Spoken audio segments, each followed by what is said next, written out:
to me, where I was still making this distinction between naive racism and overt racism is that, would you agree with me that racism, maybe we should start here, that racism is a systematic oppression? Racism is a systematic oppression.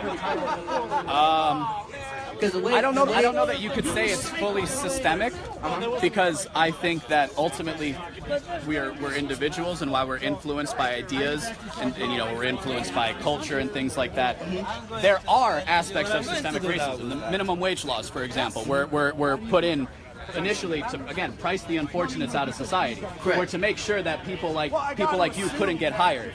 And I'm also thinking about redlining, another economic tactic. Right. So these were all things that were done through the coercive force of government, which, as libertarians, or what I like to call liberals understood properly, of and pertaining to freedom, we don't believe that aggression is a valid.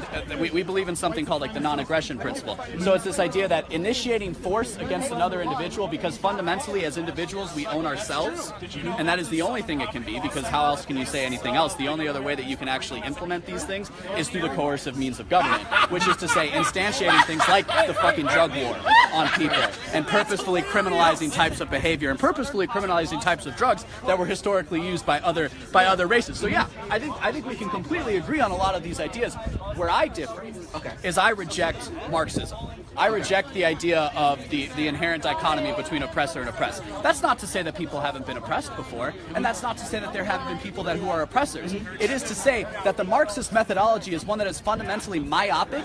It is so small, and it is therefore flawed. It does not recognize the full complexity of life, and it does not recognize the intricate and complex ways in which we actually interact fundamentally, again, as individuals. Right. So it's more of a methodological individualism is something that I would take, which is who I take that from Ludwig von Mises, who was a fantastic economist and thinker, a liberal, properly understood, escaped Nazi Germany, right? So everybody here who dared call me a fascist, one of my greatest intellectual influences was somebody who had to escape Nazi Germany because of his views, because he spent decades writing against them. The man had to destroy all of his personal letters so that nothing could be used against him. So we know very little about the man today.